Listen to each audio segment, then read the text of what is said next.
Загрелата, човече.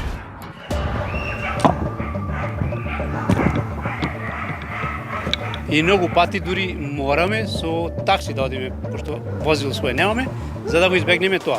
Секоја година се чинат се почести поплаките за напади од улични кучиња.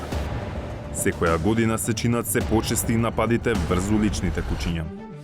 Ова гоца што имаше поише од 15 години, што си спиеше кај пред стокомак и ја иска сапена се, некои идиоти. Десетици малски кучиња денеска во Струга се убиени со огнено оружје. Антагонизмот на прашањето за уличните кучиња стана и стратешко прашање. При следната посета на Брисел со соодветните сектори да разговараме за одредена соработка преку ИПАР програмите, доколку може да се направи некој модел на одреден стационар.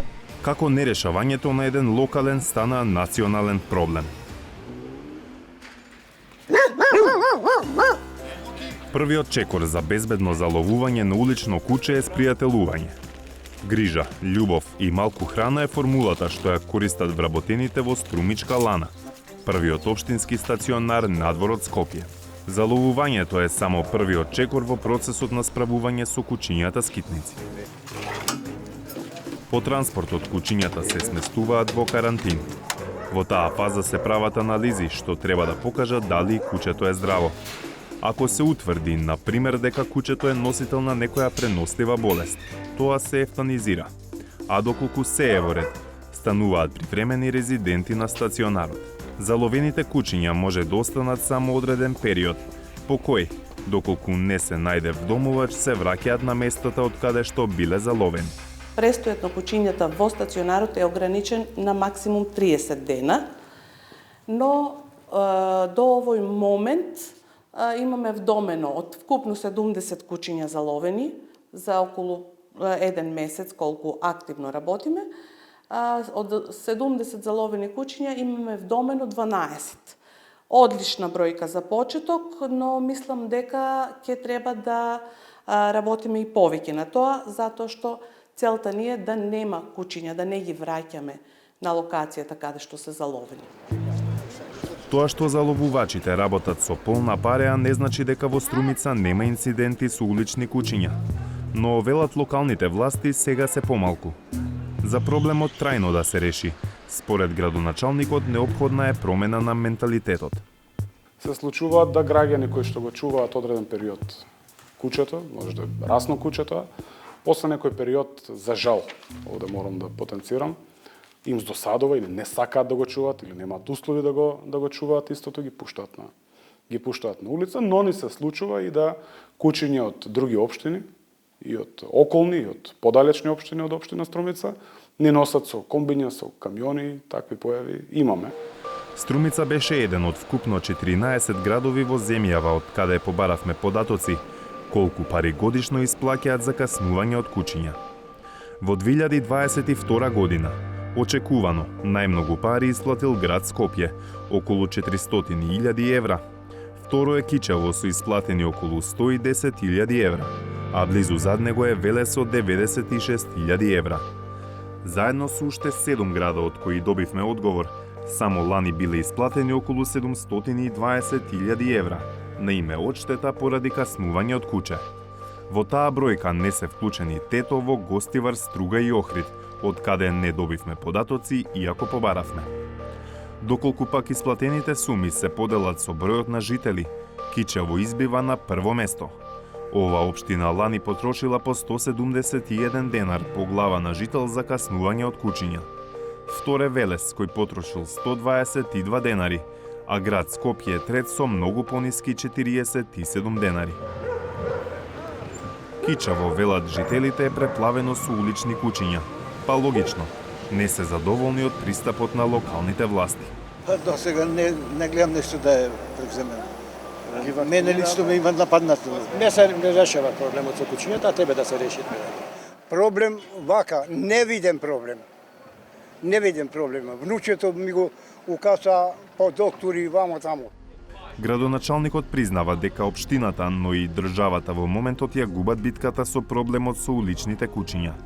Решение за намалување на бројот на кучиња скитници на градските улици гледа во отворање стационар. Но за таков објект не може да обезбеди согласност од локалното население за ниту една локација. Dhe shpresoj që mos ngelim këtu, por të arrim të realizojmë një projekt, qoftë ne vetë si komunë më tani, apo në bashkëpunim me një komunë tjetër, ku në rastin konkret pres pra nga komuna e Makedonski Brodit për bashkëpunim. Dhe ne kemi shpreh gatishmëri si komunë që jo vetëm hartimin e projektit që kemi të gatshëm, por edhe realizimin e projektit në aspektin financiar që ta mbulojmë ne, ndërsa lokacionin të na mundsoj pra komuna e Makedonski Brodit. Во Велес, вториот град со најмногу исплатени пари по глава на жител за каснување од куче, почнале да водат одвоена статистика во 2016 година. Таа година исплатиле околу 1100 евра. Секоја година ставката растела, за лани да достигне 96.000 евра. Место овие пари да ги дадеме ние во подобрување, не знам, на предучилишното образование, образованието, основно или средно училиште, подобрување на основната инфраструктура, не знам, водовод, канализација, патишта, не знам, игралишта, детски содржини, ние ги даваме за исплаќање на овие физички адвокати. На градоначалникот можеби не му се допаѓаат високите суми за одштета, но низ градот може да се забележат кучиња речиси на секој чекор. Кучињата ги има превише, додуша не напаѓаат многу, ама не се решава проблемот. Ако не си агресивен спрема нив, ако си мирен, не те задеват. Мене еднашка ме нападна кучето, ево. Уште белек има. Не напаѓа. Не е сега едно на пешачки помина, значи тоа е знак дека има повеќе памет од човек. До пред некоја година, општина Велес се обидуваше да ја контролира популацијата на улични кучиња преку договор со приватен стационар. Сега решението се гледа во заеднички стационар за целиот Вардарски регион. На последните седмици на Советот на Вардарски регион се договоривме тој стационар да биде финансиран фактички од страна на општините, да имаме таму и стручни лица, зборувам за доктори и служби кои ќе се погрижат за ова проблематика. Ова проблематика нема се реши со самата изградба на стационарот, но многу ќе помогне во делот на намалување на бројот на кучиња кои што се наоѓаат моментално на улиците и во Велес, и во Хвадарци, и во Неготино, и во Свети Николе. Велес и Кичево предничат по висината на одштетите, но проблемот со кучињата скитници е на ниво на целата држава. Според податоците што по барање на 360 степени ги изработи МВР, пред 10 години во 2013 година на територијата на цела земја имало 53 пријави за каснување од куче. Следната 2014 година пораснале на 72 пријави, па на 133, па на 212, 257, 637, 990, 1082, 1323, за лани да стигнат до 1785 пријави. Или за 10 години за 33 пати се зголемил бројот на пријави за каснување од куче. Управувањето со уличните кучиња е услуга што за граѓаните треба да ја обезбедуваат општините, но од трендовите е јасно зошто и премиерот се вклучи во дебатата и тоа со изјава дека ќе бара помош од Брисел. На нашите прашања има ли нешто конкретно од таа најава, добивме одговор дека Министерството за локална самоуправа веќе одвоило пари за изградба на регионални стационарни центри за Вардарскиот и за Полошкиот регион. Со изградба на стационарот во Вардарскиот плански регион се решава овој акутен проблем за 150.000 граѓани во 9 општини од планскиот регион. Според податоците со кои располага Центарот за развој на Вардарскиот плански регион, проценка е дека има од 1200 до 1600 бездомни кучиња во регионот. Стационарот ќе биде лоциран на парцела во општина Кавадарци, а ќе се згрижуваат кучиња од сите 9 општини во регионот. Владата ќе им помага на општините од сите плански региони да изградат регионални стационари, но локалните власти прво ќе треба да изработат барем проекти. Според активистите за заштита на правата на животните пак, тој пристап нема да реши ништо.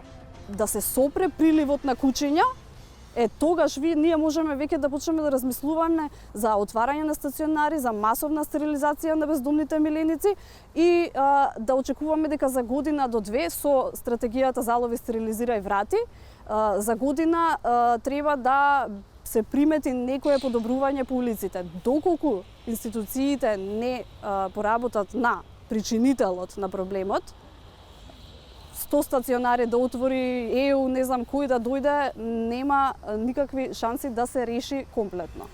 А проблемот со прилив на улични кучиња, вели Бошковска, може да се реши само ако државата конечно почне да ги контролира и собствениците на кучиња и нелегалните одгледувачи. Законот и вака и така сега моментално е прилично солиден.